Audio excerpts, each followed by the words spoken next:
Police ইচ্ছা করলে 7-8 মাটির তলে কে আছে খুঁজে পার করে ধরে না কেন, তাহলে এরা ভাগ পায় এখান থেকে। কি ব্যাপারটা কি? ওখানে আমি দেখছি খোলামেলা নিয়ে বসে আছে।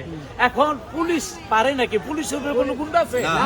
পুলিশের উপরে কোনো রংবাজ আছে? তাইলে মাজারের মধ্যে রিজার্ভ পুলিশ আছে, তারপরে থানার পুলিশ আছে।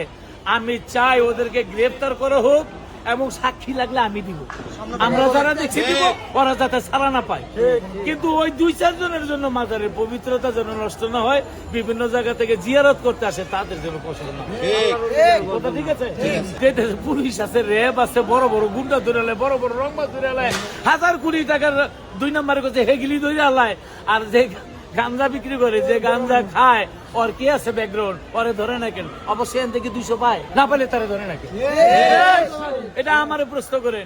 আপনারা লেখেন যে দেশে আইন আছে, দেশে সরকার আছে, ভালো একটা সরকার, গণতান্ত্রিক সরকার, ভোটের মাধ্যমে এসেছে।